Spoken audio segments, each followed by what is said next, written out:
क्या हाल है साथियों, मैं विकास और आप लोग के अपने trustworthy channel collective study for success पे बहुत बहुत स्वागत करता हूं। देखिए, आज हम लोग देखने वाले हैं 8 अगस्त का करंट अफेयर, हिंदी इंग्लिश दोनों ही भाषाओं में। टेलीग्राम चैनल का लिंक जो है डिस्क्रिप्शन में दे रखा है, उसको जरूर ज्वाइन कर लीजिएगा। उसमें ये वाली करंट अफेयर जो सुबह 6 बजे आता है उसकी PDF, 10 बजे जो MCQ आती है वीडियो उसकी PDF, और कई सारी इन्फॉर्मेशन जैसे जो प्रीवियस क्वेश्चन है, अभी CAPF का पेपर हुआ है, वो सब कुछ सारी जानकारी आपको वहाँ पे मिल जाती है। तो लिंक डिस्क्रिप्शन में दे रखा है टेलीग्राम का, उसको ज्वाइन कर लीजिएगा। ठीक, साथ ही साथ हमारे कुछ पेड ग्रुप भी चल रहे हैं, तो उसके लिए जानकारी अगर आपको लेनी है तो 9650347272 जो स्क्रीन पर नंबर दिया हुआ, बस यही है हमारा ऑफिशियल नंबर है। और किस तरीके से पेड ग्रुप हमारा चलता है, कौन कौन से जो है पेड ग्रुप चल रहे हैं, इन सब की यहाँ पे आप देखोगे तो राइट टॉप कॉर्नर में एक आई बटन होगा। ठीक, तो उस आई बटन पे क्लिक करने पे आपको कैसे पेड ग्रुप चलाए जाते हैं हमारे, वो बताया गया है बिल्कुल पर्सनल लेवल पे। रोज़ जो है लाइव डाउट डिस्कशन बच्चों के साथ किया जाता है, और डेली मेंस आंसर राइटिंग का चल रहा है group, current affair plus doubt discussion, और सिर्फ डाउट डिस्कशन वाला भी है, जिसमें कि कुछ ऐसे बच्चे जो नहीं कहीं पे किन्होंने मतलब मार्केटिंग के चक्कर में ज्वाइन तो कर लिया, चकाचौंध में फंस के, लेकिन वहाँ पे कोई भी उनके कोई डाउट सॉल्व नहीं किए जाते। बहुत सारी चीज़ें ऐसी होती हैं वो पूछना चाहते हैं लेकिन कोई है ही नहीं वहाँ बताने वाला, और जो हैं भी वो उस लायक नहीं है। तो उसके लिए जो है आप लोग हमारे साथ जुड़ सकते हो। ठीक, तो ये सारी चीज़ें हैं। नंबर 1 ये आज के, चलिए, जो 10 मोस्ट इंपॉर्टेंट टॉपिक्स हैं जो कि प्रीलिम्स और मेंस एग्जामिनेशन में आ सकते हैं, किसमें, UPSC, UPPSC, BPSC और अदर स्टेट PC एग्जामिनेशन में, वो है ये सारे, और बड़े अच्छे अच्छे टॉपिक हैं आज, मतलब बड़े बहुत आपको मज़ा आएगा। ठीक है, तो और मतलब ये सारे सारे इंडिजिनियस, गरबा पे टैक्स लगा दिया है, ये सारी चीज़ें देखेंगे। तो चलिए स्टार्ट कर लेते हैं। देखिए, पहला जो हमारा टॉपिक है वो है लॉन्ग बोर्डिंग स्पोर्ट। तो जैसा कि आप पिक्चर में देख पा रहे होगे, ये स्केट बोर्ड जैसा ही होता है लेकिन थोड़ा सा ये जो है लंबा होता है, और ये जो है आपका कोई हिली एरियाज़ में या फिर हिली टेरेन में जो है आपका ऐसे डाउन हिल आपका ग्रेविटी के सपोर्ट के साथ में चलता है ये, और थोड़ा सा खतरनाक ये स्पोर्ट होता है। अभी एक अनस हजस करके एक थे व्यक्ति केरला के, तो इनकी मौत हो गई इसमें। ठीक, और ये ऐसा नहीं कि खाली स्टंटबाजी वाला ही कोई स्पोर्ट है ऐसे रैंडम, ये टोक्यो ओलंपिक्स में एक स्पोर्ट ये पहली बार आया था। 2020 वाले टोक्यो ओलंपिक्स में भी इसको रिकॉग्नाइज किया गया था। तो this is not any kind of random sport, अच्छा स्पोर्ट है, बट अभी ये काफ़ी इसमें एडवेंचर होता है लेकिन दिक्कत भी हो जाती है। खैर देखो, इसमें डेथ हो जाना कोई ऐसी बात नहीं है कि भैया बहुत बड़ा कोई हादसा हो गया। क्रिकेट में अगर आप, मैं जैसे बताऊं, मैं शूटिंग स्पोर्ट्स में, आप लोगों को कुछ लोग को शायद पता भी है कि मैं हूं, नेशनल लेवल पे खेलता भी हूं। तो शूटिंग में से ज़्यादा लोगों की मौतें, बल्कि शूटिंग में तो हम लोग लाइव फायर यूज़ करते हैं, ठीक है ना, जैसे वो चाइना वाला ताइवान में कर रहा है यूज़, तो लाइव फायर यूज़ करते हैं। तो शूटिंग से ज़्यादा तो क्रिकेट में लोग मरे हैं, इतना मतलब वो है। तो यहाँ पर लॉन्ग बोर्ड स्केटिंग में अगर कोई सी डेथ हुई है तो इसका मतलब ये मत कह दीजिए कि हाँ स्टंटबाजी होती है, वो तो भैया हवा में लोग कूद रहे हैं, भारत ने कहा है कि उसके लिए पॉलिसी लाने वाले हैं। खैर, अगला टॉपिक है गरबा टैक्स। अब देखो, गरबा जो है आपको पता है कि गुजरात में बहुत अच्छे से नवरात्रि के टाइम पे, सितंबर में चालू होगी नवरात्रि, तो उसके एक बहुत ही बड़ा आयोजन होता है। जैसे महाराष्ट्र में आप देखो तो गणपति जी का होता है, ठीक, कुंभ मेला है आपका, अयोध्या में राम जी का है। तो इस तरीके से गरबा जो है आपका गुजरात में बड़े बड़े लेवल पे मनाया जाता है, और उसके लिए टिकट सितंबर में स्टार्ट हुआ, टिकट अभी से बंटने लगते हैं। अभी दिक्कत ये हुई है कि गरबा के मतलब जो आयोजन हो रहा है, तो वहाँ पे जाने के लिए टिकट अगर आपको लेना हो तो उसमें GST लगा दी गई है। तो कई लोगों ने इसमें बोला कि गरबा समाप्त टैक्स GST, ठीक है ना। तो अपोजिशन इस तरीके की बातें बोल रहा है, तो लोग जो है पता चला डांस कर रहे हैं, और एकदम से कहा भैया GST दिया नहीं, डांस कैसे कर रहे हो। तो वो सारी चीज़ें हैं। तो यहाँ पर देखिए, एक चीज़ ये है कि 500 रुपये ज़्यादा अगर होगा टिकट तो उस पर GST लगेगा 18% का। तो ये है गवर्नमेंट की, मैंने आपको बताया उसकी इनकम जो है, उसकी रोजगार जो है वो रिवेन्यू है। तो रिवेन्यू उसको नहीं मिलेगा तो कैसे काम चलाएगा, ठीक है। तो वैसे ही जैसे मैं आप लोग पढ़ाता हूँ, ये सारी चीज़ें फ्री में देता हूँ, लेकिन फिर भी पेड कोर्सेज है, क्योंकि वो मेरी आमदनी है। अगर वो नहीं चलेगा तो फिर कैसे हो सकता है सारी चीज़ें बंद भी करनी पड़े।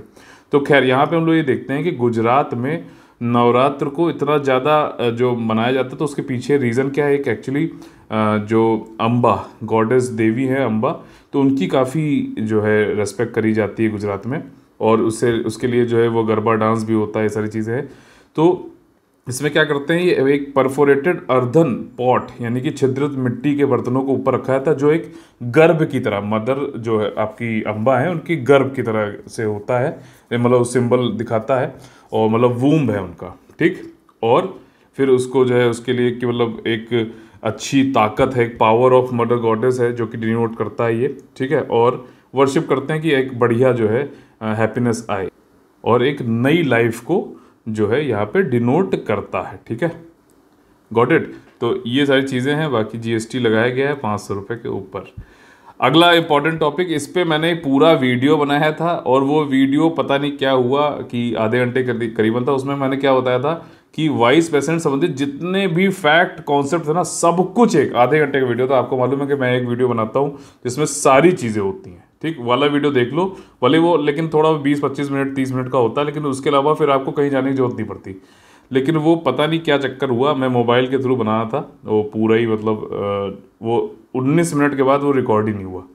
तो खैर अब फिर काफ़ी काम होता है, आपको मालूम है कि बहुत सारे काम मैं खुद ही करता हूँ, मैं अभी आउटसोर्सिंग नहीं कर रहा हूँ। तो इसमें क्या है कि वो नहीं हो पाया। चलिए कोई बात नहीं। जगदीप धनखड़ जो है आपके यहाँ पे, ये धनखड़ होगा, ठीक है, जैसे यहाँ पे धनखड़ लिखा हुआ है। दूसरी पीडीएफ जो मैं दूंगा उसमें वो सही है। तो जगदीप धनखड़ जी हमारे देश के 14th वाइस प्रेसिडेंट बन गए हैं, ध्यान रखिएगा, ठीक। और जो है पहले कौन से थे, चलिए कुछ फैक्ट मुझे याद है तो बता देता हूँ वहाँ से, उसी वीडियो से। तो आपका सर्वपल्ली राधाकृष्णन पहले वाइस प्रेसिडेंट थे हमारे, जिनके बर्थडे पे हम लोग टीचर्स डे बनाते हैं 5 सितंबर को, ठीक। और धनखड़ जी जो है इससे पहले राज्यपाल भी थे, जैसे द्रौपदी मुर्मू जी जो हैं झारखंड की राज्यपाल गवर्नर थी, ये वेस्ट बंगाल के थे, ठीक है। और 14th बने, 11 तारीख को ओथ लेंगे। ओथ कौन कराता है भाई साहब? ओथ कराएगा प्रेसिडेंट, ठीक। और प्रेसिडेंट को ओथ कौन कराता है? वो कराते हैं चीफ जस्टिस ऑफ इंडिया, या फिर उनके द्वारा जो भी है, ठीक है। तो ये सारी चीज़ें थोड़ी बहुत जो है फैक्ट यहाँ पे मैं आपको बता रहा हूँ। और वहीं फिर एनडीए के जो है कैंडिडेट थे, वही सारी चीज़ बताई गई। और देखिए वाइस प्रेसिडेंट के दो फंक्शन जो है मुख्यतः बताए गए हैं भारतीय संविधान में। एक तो ये है कि वो एक पदेन अधिकारी यानी कि एक्स ऑफिशियो चेयरमैन होते हैं राज्यसभा के, काउंसिल ऑफ स्टेट के। दूसरी चीज़ ये होती है कि जो वाइस प्रेसिडेंट हैं उनका दूसरा मेन फंक्शन क्या होता है कि जब प्रेसिडेंट की जो सीट है उस पर वैकेंसी हो किसी भी कारणवश, तब जो है vice president as a president, acting president जो है बनते हैं। और वाइस प्रेसिडेंट मैक्सिमम टाइम, ठीक है, एज एन एक्टिंग प्रेसिडेंट रह सकते हैं 6 महीने के लिए, ये ध्यान रखना, 6 महीने के लिए, ठीक है, 6 महीने के लिए। तो ये कुछ जो है फैक्ट्स है, यही दो मेन फंक्शन है, राज्यसभा के चेयरमैन होना, ठीक, और एक्स ऑफिशियो, और दूसरा जो है एक्टिंग प्रेसिडेंट बनना। जब प्रेसिडेंट किसी कारण बस मान लीजिए इम्पीच हो गए हैं, डेथ हो गई है, रिमूवल, मतलब रिमूवल तो नहीं, रिमूवल, अच्छा, प्रेसिडेंट का इम्पीचमेंट होता है और वाइस प्रेसिडेंट का रिमूवल होता है, थोड़ा सा फर्क है। इम्पीचमेंट जो है प्रेसिडेंट का ही सिर्फ होता है, क्योंकि हम उसमें एक लेजिस्लेटिव प्रोसेस होता है, संसद का एक कार्य होता है, तो उसकी वजह से उसको इम्पीचमेंट खाली प्रेसिडेंट के लिए यूज़ किया जाता है। इनका रिमूवल होता है, तो प्रेसिडेंट मान लीजिए डेथ हो जाए, कुछ हो जाए, या फिर बीमार पड़ जाए, तो वाइस प्रेसिडेंट की तरह वर्क करते हैं। ये दो मेन फंक्शन हैं, ध्यान रखना, ठीक है। और जैसे कि सभी स्पीकर जितने भी हैं, चेयरमैन हैं, जो भी आपके प्रिसाइडिंग ऑफिसर पीठासीन अधिकारी होते हैं, ठीक है, चाहे वो विधानसभा में हो, विधान परिषद में हो, ठीक है, आपका लोकसभा में हो, राज्यसभा में हो, उन सबको रिमूव करने के लिए कौन सी तरीके की मेजॉरिटी की जरूरत होती है? इफेक्टिव मेजॉरिटी की जरूरत होती है, जिसमें लिखा होता है देन, जो है then members of the house.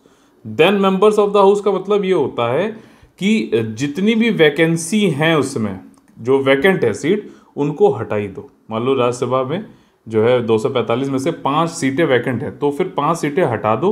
240 का 2/3, 66% जो है, अगर उतने लोग कहते हैं कि यार रिमूव कर देना चाहिए वाइस प्रेसिडेंट को, तो रिमूव होंगे, ठीक। और रिमूव करने के लिए वाइस प्रेसिडेंट को जो इनिशिएट होगा, जो रिजोल्यूशन, जो प्रस्ताव, वो राज्यसभा से ही हो सकता है। और रिमूव करने के लिए जो रेजोल्यूशन लाया जाता है वो 14 दिन के नोटिस के बाद ही आता है, ठीक। तो अब वो वाला वीडियो पूरा 30 मिनट का यहाँ पे हो जाएगा, तो चलिए अभी इतना बता देता हूँ मैं। बाकी चीज़ें आप लोग के लिए मैं अलग से वीडियो ले आऊँगा, पूरी पॉलिटिक्स अब पढ़ाऊँगा, डोंट वरी, ठीक। ठीक है। अगला टॉपिक है सेंट्रल एडमिनिस्ट्रेटिव ट्रिब्यूनल।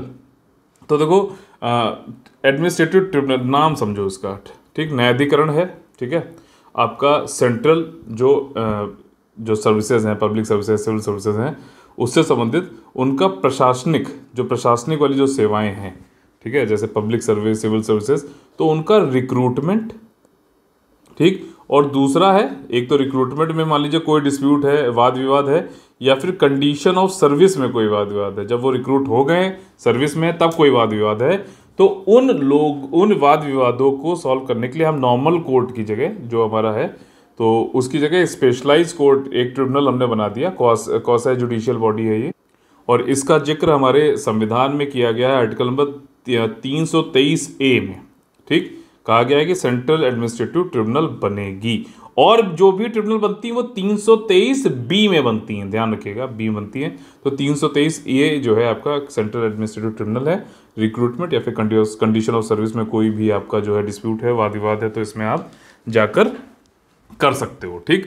तो ये सारी चीज़ें जो है अभी नए हमें जस्टिस रंजीत वसंत राव मोरे जो है न्यूली अपॉइंटेड कैट चेयरमैन यानी सेंट्रल एडमिनिस्ट्रेटिव ट्रिब्यूनल के चेयरमैन बने हैं, ठीक। बाकी वही सारी चीज़ें हैं। अच्छा, इसकी बेंचेस कई सारी हैं, ठीक।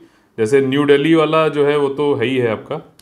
इसके अलावा जो सेंट्रल एडमिनिस्ट्रेटिव ट्रिब्यूनल, मान लीजिए यूपी में कोई ऐसे रिक्रूटमेंट, कोई वाद विवाद हो गया, केरला में हो रहा है, तमिलनाडु में हो रहा है, तो वहाँ पे थोड़े ना वो लोग यहाँ पे आएंगे, ठीक। तो 17 बेंचेस और 21 सर्किट बेंचेस जो है कैट के ऑल ओवर इंडिया में हैं। साथ ही साथ 214 कुछ ऐसे संगठन हैं, ऑर्गेनाइजेशन है, section number 14 sub clause 2 of the administrative tribunal act 1985 में, तो उसमें भी ये कहा जाता है कि हाँ, इन संगठन को जो ज्यूरिसडिक्शन हमारा सेंट्रल एडमिनिस्ट्रेटिव ट्रिब्यूनल का होता है वो उनको भी टाइम टू टाइम दिया जा सकता है। तो मतलब कहीं पे भी रिक्रूटेड, और जो आपका रिक्रूटमेंट के समय पे या फिर रिक्रूटमेंट के बाद कंडीशन ऑफ सर्विस में कोई भी दिक्कतें आती हैं, वाद विवाद होता है, तो सेंट्रल एडमिनिस्ट्रेटिव ट्रिब्यूनल जो दिल्ली वाला है, ठीक, उस या फिर उसकी बेंचेस, सर्किट बेंचेस या फिर ऑर्गेनाइजेशन जिसको दिया गया है ज्यूरिसडिक्शन आपका सेक्शन 14 सब क्लॉज 2 के अंतर्गत, तो वो सब वर्क कर सकते हैं, ठीक। न्याय जल्दी मिले। स्पेशल बॉडी जो ट्रिब्यूनल होता है वो थोड़ा स्पेशलाइज एक्सपर्ट होता है। मान लीजिए कंपनी लॉ से संबंधित कोई केस आता है तो हम उसको लेके किसके पास जाते हैं? नेशनल कंपनी लॉ ट्रिब्यूनल के पास, ठीक। तो अब वो वाला ट्रिब्यूनल किसके अंतर्गत बनाया गया होगा? वो बनाया गया होगा 323B के अंतर्गत, ठीक। और next topic small satellite launch vehicle. देखिए, जब मैं वीडियो बना रहा हूँ तो ये बताना चाह रहा हूँ कि ये जो लॉन्च था ये इस मतलब सही लॉन्च वॉन्च तो सब सही हो गया, लेकिन आखिरी में कुछ डेटा लॉस हुआ, ऐसा एस सोमनाथ जी जो वहाँ के चीफ हैं इसरो के, उन्होंने बताया कि कुछ डेटा लॉस हुआ आखिरी में, और उसकी वजह से जो सर्कुलर ऑर्बिट में इसको रहना था, ठीक, सर्कुलर ऑर्बिट में रह के ये कक्षा में रह के अपना घूमता, ठीक, उसकी जगह जो है इलिप्टिकल ऑर्बिट में आ गया, ठीक है, इलिप्टिकल ऑर्बिट में आ गया। तो ये अब मतलब रॉन्ग ऑर्बिट में जाने की वजह से कोई भी यूज़ का नहीं रह गया है ये वाली सैटेलाइट, ठीक। चलिए, लेकिन कोई बात नहीं, हमारे पास अगर हम वैसे बताएं तो GSLV होता है, जियो स्टेशनरी लॉन्च व्हीकल, और जियो स्टेशनरी ऑर्बिट कहाँ पे होता है? 36,000 किलोमीटर के आसपास होता है, ठीक है। दूसरा है पोलर सैटेलाइट लॉन्च व्हीकल, इसमें भारत की महारत है भाई साहब। 50 के ऊपर जो है सफल हम लोग जो है इसका प्रक्षेपण करके मतलब सफल जो है लॉन्च वॉन्च करके, और ऑर्बिट में कई सारे सैटेलाइट जो है दुनिया के और खुद के भी हम लगा चुके हैं। अब लेकिन एक कैटेगरी अब ऐसी आ गई है स्मॉल सैटेलाइट लॉन्च व्हीकल, ठीक है, जिसमें 8 किलो की सैटेलाइट, जिसको क्यूब सैट बोला जा रहा है, 100 किलो, 150 किलो, ठीक। तो इस तरीके की सैटेलाइट जो है कम वजन वाली, उनको लॉन्च करके जो है आपका नियर अर्थ ऑर्बिट 400 किलोमीटर तक का जो होता है उसमें जो है इसको भेजा जाएगा, ठीक, उसमें जो इंस्टॉल किया जाएगा। तो ये एक अब आज के टाइम पे की डिमांड है। ये एक तो इसमें देखिए टाइम कम लगता है, एस सोमनाथ जी मैं पढ़ रहा था इसमें, तो उन्होंने बताया कि 1 हफ्ते में हम दोबारा लॉन्च कर सकते हैं, ठीक। 2-2 दिन का जो है 2-2 करके 3 बार में वो रिहर्सल सब करके लॉन्च कर सकते हैं, ठीक। दूसरा ये है कि ये इससे काफ़ी ज़्यादा फॉरेक्स हम लोग विदेशी मुद्रा दूसरी कंट्रीज़ के भी लॉन्च करेंगे तो उसको कमा सकते हैं। इंडिया में भी कमर्शियल, क्योंकि प्राइवेट प्लेयर्स भी अब उठ रहे हैं तो वो भी कई सारे सैटेलाइट लॉन्च करेंगे तो उससे भी पैसा कमा सकते हैं। इसरो पहले जो एक बात कही जाती थी ना कि साइंस में हमारे यहाँ इतनी गरीबी है, कई लोग ये चीज़ बोलते थे, तो योजना वोजना अगर आप लोग पढ़ते हो जो मैगजीन आती है तो उसमें सब दिया जाता है, तो उसमें कहते थे कि यार इतने करोड़ों रुपए आप लोग ये सेटेलाइट भेजने में खर्चा कर रहे हो, इतनी गरीबी है, वहाँ लगाना चाहिए। तो वो देखिए अब तो कमा के भी दे रहे हो, कितनी हेल्प हो रही है आपदा प्रबंधन में, कम्युनिकेशन में, बहुत सारी चीज़ें हैं। तो वो होता है, चीज़ें लोग जल्दी नहीं समझ पाते हैं, लेकिन अगर दूरदर्शी है कोई तो जो है समझ में आने लगे, अब शायद समझ में आने लगे। खैर, तो यहाँ पर SSLV satellite, small satellite launch vehicle D1 EOS earth observation satellite भी इसमें लॉन्च करी गई थी, 7 अगस्त को करी गई 9:18 पर। ठीक, लेकिन ये जो है आखिरी में थोड़ी दिक्कत होगी, रॉन्ग ऑर्बिट पे चली गई जैसे मैंने आपको बताया। तो इसमें देखिए 2 सेटेलाइट थी, अर्थ ऑब्जर्वेशन सेटेलाइट 02 था और दूसरा था आज़ादी सैट, जिसमें कि तिरंगा लहराने की बात कही गई थी। 75वीं जो हमारी भारतीय स्वतंत्रता है उसमें 75 डिफरेंट पेलोड के साथ में जो ग्रामीण क्षेत्रों में रहने वाली लड़कियां हैं, स्कूल में पढ़ती हैं, जो उन्होंने ये सेटेलाइट बनाई थी, 8 किलो की थी। ठीक, सिर्फ 8 किलो की। तो ये इसको क्यूब सैट बोला जाता है। ठीक है, तो ये अभी जो है अब तो खैर रॉन्ग उसमें चला गया, लेकिन काफ़ी बड़ी बात है साइंटिफिक टेम्पर और इन सबको कल मैंने कवर भी किया था। तो ये चीज़ें हैं। ठीक, अब देखो इसमें satellite, small satellite launch vehicle के बारे में थोड़ा जान लेते हैं। इसमें 4 स्टेजेस होती हैं। पहली 3 स्टेजेस में सॉलिड फ्यूल यूज़ होता है। एक चीज़ ध्यान रखना, सॉलिड फ्यूल जो होता है ना, उसका उपयोग किया जाएगा कि जिधर चले तो चलता ही चला जाए। सॉलिड फ्यूल लगातार जलता चला जाता है, उसमें आप ये नहीं कर सकते हो कि स्पीड धीमे कर लो, तेज कर लो। वो जिस स्पीड चल रहा है उसी स्पीड में जो है बर्न होता जाता है, आपका प्रणोदन होता रहता है, प्रपल्शन होता रहता है। ठीक है, लेकिन लिक्विड फ्यूल जो होता है उसमें क्या है कि आप उसको उसमें रेगुलेट कर सकते हो, स्पीड को कम ज़्यादा करके। तो उसमें जो है आपका वो चौथा स्टेज होता है स्मॉल सेटेलाइट लॉन्च व्हीकल में, और ये लिक्विड फ्यूल वाला जो है आपका प्रोपल्शन के लिए जो यूज़ किया जाता है वो चौथा स्टेज में ये चीज़ इंश्योर करता है कि ऑर्बिट में, मान लीजिए ऑर्बिट की लाइन ये है, ठीक, और ये तेज़ी से चलता चला आ रहा, तो आप इसकी स्पीड को क्या है कि ट्रिम करेंगे, धीरे धीरे धीरे करते हैं। पहले मान लीजिए 100 किलोमीटर, एग्जाम्पल दे रहा हूँ, 100 किलोमीटर प्रति सेकंड से जा रहा था, तो जो है अब इसको धीमे करते करते करेंगे, इसको वापस मतलब धीमे करते हैं, और फिर इस ऑर्बिट के पास लाते लाते जो है इसको रोक देंगे। फिर उसके बाद धीरे से फिर क्या होगा कि अपने आप जो है उस ऑर्बिट में घूमने लगेगा। ये काम होता है उसका।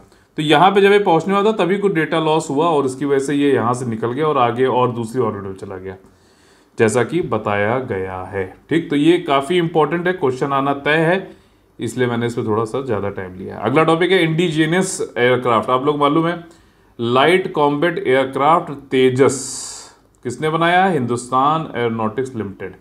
तो अभी हमारे जो चीफ ऑफ एयर स्टाफ हैं, air chief marshal VR Chaudhari ji, इन्होंने तीनों जो स्वदेशी एयरक्राफ्ट है बेंगलुरु में उड़ाए। ठीक है, तीनों उड़ाए इन्होंने, और वहीं से बताई गई है कौन कौन से। लाइट कॉम्बैट एयरक्राफ्ट तेजस, लाइट कॉम्बैट हेलीकॉप्टर और हिंदुस्तान टर्बो ट्रेनर 40 एयरक्राफ्ट को उन्होंने उड़ाया, जो कि भारत में आत्मनिर्भर भारत की तरफ हम लोग बढ़ रहे हैं। स्वदेशी जो है अब ये सब बना रहे हैं फाइटर जेट। ठीक, खुद ही उड़ा रहे हैं भाई साहब, गजब, बहुत ही बढ़िया है। ठीक है, तो अगला देखिए क्या है, नेशनल हैंडलूम डे।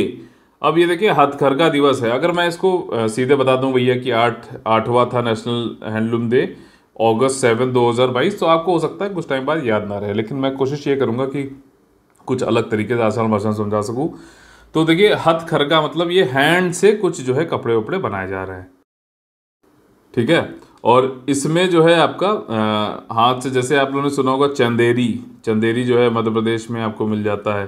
ठीक, इसी तरीके से गुजरात में भी कुछ अलग अलग पोशाकें बनाई जाती हैं, वो सब हाथ से जो है बनती हैं।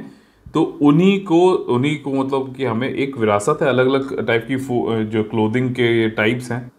ठीक, तो ये सारी जो चीज़ें हैं आपकी, इसको समान एक विरासत है हमारा, तो उसको रिकॉग्नाइज करने के लिए 7 अगस्त 2022 को हमने नेशनल हैंडलूम डे बनाया। लेकिन इसके पीछे भी एक कारण है। कारण यह है कि जो हमारा स्वदेशी मूवमेंट चला था स्वतंत्रता संग्राम के टाइम पे, स्वदेशी मूवमेंट वो भी आपका 7 अगस्त से ही चालू हुआ था 1907 में। ठीक, तो इसीलिए 7 अगस्त को जो है 2015 में मोदी जी ने नेशनल हैंडलूम डे यानी कि राष्ट्रीय हथकरघा दिवस मनाने की बात कही थी, और 8वां इस बार 2022 में था, याद रखिएगा। ठीक, अगला जो टॉपिक है पेनिनसुलर रॉक अगमा। तो अब देखो ये क्या होता है कि ये एक तरीके की लिजर्ड है, और ये सदर्न इंडिया में, दक्षिणी भारत में पाई जाती है, बेंगलोर के पास में।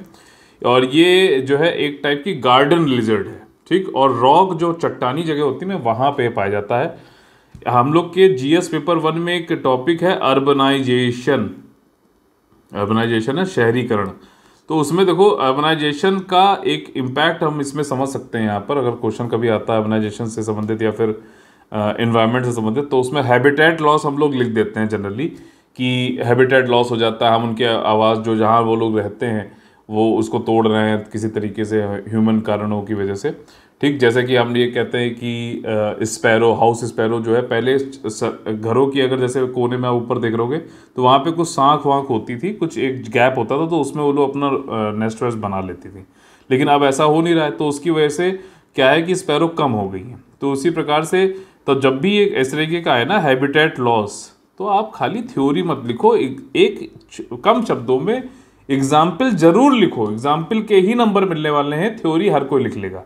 ठीक, थ्योरी कभी प्रैक्टिकल में आ नहीं पाती। जो थ्योरी से प्रैक्टिकल जो है एप्लीकेशन लिख पाए, कर पाए लागू, वहीं सफल होने वाला। तो यहाँ पर भी ये हो रहा है लिजर्ड के साथ में, यहाँ पे भी हैबिटेट लॉस हो रहा है, अर्बनाइजेशन को अफेक्ट कर रहा है। ठीक, और ऐसा भी इंडियन इंस्टीट्यूट ऑफ साइंस जो है बेंगलुरु, उसने बताया भी है। बेंगलुरु के आसपास जो है क्या क्या मतलब दिक्कतें आ रही हैं। उन्होंने कहा है कि जो अर्बनाइजेशन है, जो जिस तरीके से लोग रह रहे हैं, तो उसकी वजह से ये लिजर्ड जो है धीमे धीमे खत्म होती आ रही है। अब आप लोग को ये लग रहा होगा कि यार लिजर्ड कौन रखना चाहेगा, तो इसलिए ख़त्म ही हो जाए तो अच्छी बात है। लेकिन ये एक स्पेशीज़ है, अब हम नहीं समझ सकते कि इसका ये जो मतलब इस बायोडाइवर्सिटी में से कोई एक स्पेशीज़ के गायब होने से कौन सा इम्पैक्ट आ सकता है, कितनी जल्दी आएगा और किस लेवल का आएगा, यू कैन नॉट नो। लेकिन अभी हम देखें तो उनके होने से हमें कोई इतना दिक्कत नहीं है। ठीक है, हम उनको मतलब ये नहीं है कि बिल्कुल ही ख़त्म ही कर दें। तो रॉकी पैचेस को मेंटेन करो, ये सारी चीज़ें यहाँ पर बोली गई हैं। अगला टॉपिक है गाजा स्ट्रिप, बहुत इंपॉर्टेंट है। देखिए जेरूसलम जो है आपका, इजराइल या फिर फ़लस्तीन, जेरूसलम एक ऐसी जगह है, थोड़ा सा इसके बेसिक में जाने की कोशिश करूँगा मैं, नहीं तो क्या है कि समझ में नहीं आएगा। जेरूसलम 3 धर्म जो हैं आपके, ठीक, एक तो यहूदी ज्यूज जिसे हम बोलते हैं, ज्यूज, ठीक, दूसरा इस्लाम, ठीक, और उसमें भी सुन्नी इस्लाम, सुन्नी मुस्लिम जो होते हैं, और तीसरा क्रिश्चियनिटी। तो इन तीनों के लिए जेरूसलम जो है काफ़ी ज़्यादा इम्पॉर्टेंट जगह है। ठीक, ज्यूज़ की जो है वहाँ पर एक टेम्पल था पहले, उस टेम्पल की खाली अब पश्चिमी वॉल बची है, तो उसको वेस्टर्न वॉल जो है उसको पूजते हैं ये लोग। और ज्यूज़ ये कहते हैं कि हमारा जो है भैया यहीं पैतृक मतलब नेटिव प्लेस हमारा यहीं था, फिर दुनिया में बेचारे चले गए, फिर वापस आए, 1948 में देश बनाया गया इनके लिए। इस्लाम, सुन्नी इस्लाम जो है उसमें मक्का मदीना के बाद में जो यहाँ पे एक मॉस्क है अल अक्सा मॉस्क, तो ये तीसरा सबसे इम्पोर्टेंट प्लेस है सुन्नी मुस्लिम्स में, ये यहाँ पर वो भी जेरूसलम में ही है। और क्रिश्चियनिटी में जो है आपका एक चर्च है जिसका नाम है चर्च ऑफ होली सेपल्चर करके नाम है। ठीक है, तो ये काफ़ी ज़्यादा इंपॉर्टेंट जगह है। और जेरूसलम में आपको पता भी है कि जैसा बोला जाता है कि आपका जीसस क्राइस्ट का जो है जन्म हुआ था। तो ये सारी चीज़ों की वजह से तीनों धर्मों का काफ़ी इंपॉर्टेंट प्लेस है। और अभी वहाँ पे क्या हुआ कि जब इज़राइल के लिए 1948 में ये देश बनाया गया, इज़राइल आए, तो ये सारी कंट्रीज़ आसपास जो है वो मुस्लिम कंट्रीज़ हैं। ठीक है, और यहाँ पर यहाँ की हिस्ट्री ऐसी है कि यहाँ पर जो है यहूदियों को यहाँ से निकाल दिया गया था, फिर वो वापस आए। तो अब उन्होंने क्या है कि काफ़ी दिक्कतें उनको आई, तो अब क्या हो रहा है कि वहाँ पे फ़लस्तीन वाले लोग रहते थे, ऐसा बोलते हैं। तो यहाँ पे एक साइक्स पिकॉट नाम से एक एग्रीमेंट हुआ था, थोड़ा उसमें ज़्यादा उसमें नहीं जाएंगे, यूके, फ्रांस और यहाँ वेस्ट एशियन कंट्रीज़ के बीच में। तो उसकी वजह से भी यही था कि कैसे बांटा जाए। तो जब ज्यूज़ वाले लोग आए तो यहाँ पर फ़लस्तीनियन और बाकी जो लोग थे वो सब नहीं इनको लाइक कर रहे थे। ज्यूज़ को तो पूरी दुनिया में ही कोई लाइक नहीं करता था, नहीं करता रहा। जैसे आपने जर्मनी में भी देखा है कि कैसे इनका जो है काफ़ी नरसंहार किया गया। तो ये सारी चीज़ें, तो जब ये आ गए फिर इन्होंने अपना जो है रहना स्टार्ट किया। फिर धीरे धीरे फ़लस्तीनियंस को ही जो है ये वो करते जा रहे हैं, उनकी जगह रहने की कम करते आ रहे हैं। तो फ़लस्तीनियन ने पहले मिलिटेंट थे, फिर उसके बाद जो है यासर अराफात एक नाम आपने सुना होगा, वो उनकी काफ़ी मतलब गद्दावर नेता रहे थे और उनकी मौत भी काफ़ी संदिग्ध जो है उसमें हुई थी। तो खैर, तो यहाँ पर धीरे धीरे अब जो स्थिति है वो ये है कि ये दो जो आप ऑरेंज पैचेस देख रहे हो ना स्क्रीन पे, यही वो एरियाज है जहाँ पे पैलेस्टीनियन बचे हैं। ठीक, बाकी जो ये इजराइल, बाकी पीला वाला जो है ये सब इजराइल के पास में है। कई सारे वॉर हुए, 1967 का वॉर हुआ, 6 डे वॉर कहते हैं, सब लोगों ने इसके ऊपर हमला कर दिया इजराइल के ऊपर और 6 दिन में इसने सबको खदेड़ दिया। इसके पीछे एक बहुत बड़ा जो कारण बताया जाता है वो है इनका इंटेलिजेंस, इनका जो उनकी खुफिया एजेंसी है ना, वो कितनी, उनको पहले ही पता था कि सब होने वाला है। ठीक, तो इसलिए वो तैयार थे। ठीक, तो ये कहते हैं ना कि if you are not planning then you are planning to fail. तो ये चीज़ जरूरी है कि आप प्लान करो शुरुआत से। आखिरी में देखो, प्यास लगने पे कुआं खोदने वाला जो है नहीं बनना है आपको, वो तो फिर दिक्कत हो जाए, प्यास कभी नहीं बुझेगी। ठीक है, तो तैयार रहो, क्राइसिस मैनेजमेंट से कुछ नहीं होगा, अपने आप को पहले से स्टार्ट रखो। तो यहाँ पर क्या है कि ये दो एरियाज़ में ही पैलेस्टीनियन बचे हैं और इस वाले एरिया में यहाँ पे हमास नाम से एक जो है मिलिटेंट समझ कह सकते हो ऑर्गेनाइजेशन है। और हालांकि इन्होंने ये बोला भी था कि हम छोड़ रहे हैं जो है मिलिटेंसी, लेकिन फिर भी जो है कुछ ना कुछ यहाँ पर चलता रहता है। इसराइल भी इनको ऊपर कभी कभार जो है मिसाइल दाग देता है, ये भी डाल देता है। पीछे मैंने आप लोगों को पढ़ाया भी था कि आयरन डोम मिसाइल यहाँ से चलती हैं, तो यहाँ से जब इसराइल में गिरने वाली तो हवा में ही एयर डिफेंस सिस्टम है, आयरन डोम नाम से इसराइल का, हवा में ही उसको मार गिराता है वो। ठीक, ये मैंने पढ़ाया हुआ है आप लोगों को करंट अफेयर में। तो अभी फिर से वही हुआ, पिछले साल 11 दिन जो है हमास और इसराइल के बीच में काफ़ी जो है युद्ध टाइप की स्थिति बन गई थी। अभी फिर से जो है काफ़ी ज़्यादा क्रॉस बॉर्डर वायलेंस हो रहा है, एक्सचेंज हो रहा है फायर का। ठीक है, गाजा स्ट्रिप से, ये वाली जो जगह है।